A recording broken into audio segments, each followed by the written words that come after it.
We've been having this discussion of listeriosis, and it's a pretty simple discussion to have because the link between the food and the disease has been made. But we're not having the right discussion in South Africa because there's so many other foods that are causing sickness, but because the link hasn't been made, we're not discussing them.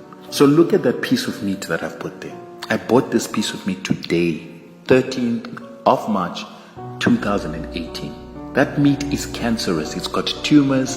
It's leaking of pus. And I only discovered that because when I get to my butchery, I ask them to cut my meat off the carcass. And so when I get home, I've got to pack it. And as I pack it, I inspect it, touch it, feel it, smell it to be able to see if anything is wrong. Now imagine, and I bought it in a pallet, with the butcher, who's usually an underpaid person that is probably being abused on their job, have had the time to cut this tumor off and take the entire carcass back to the producer?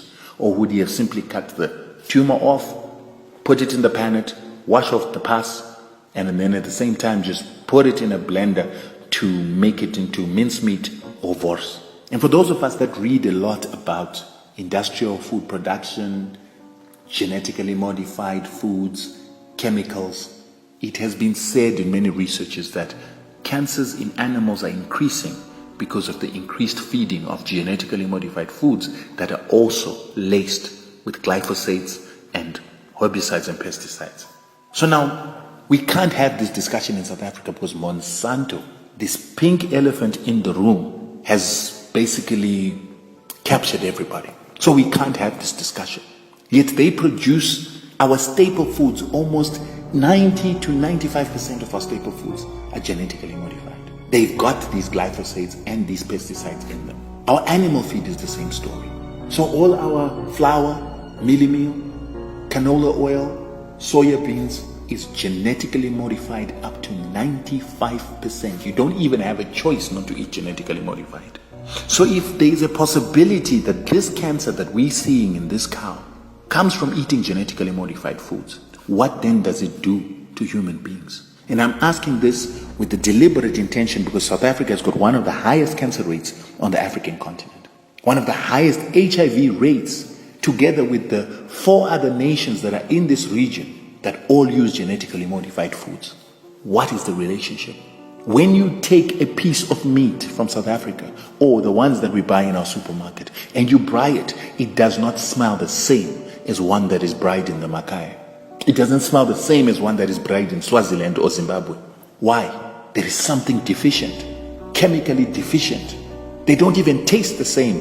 Meat in South Africa is tasteless.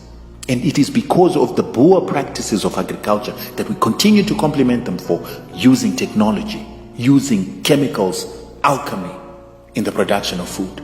But many people have said that alchemy is actually witchcraft. Pharmacies or these vaccines and bovine growth hormones, that is pharmakia. It's a form of black magic. But we trust these Boers for everything, even though they are tainting and destroying our lives. There is something suppressing the immunity of black people and people in general in South Africa. That's why we use so many drugs.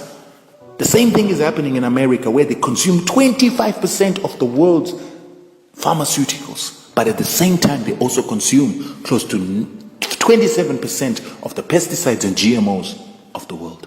It's time that we start asking the question, let there be no sacred cows, because food is the most important thing. We worry about our constitution, but we can't worry about what people are eating.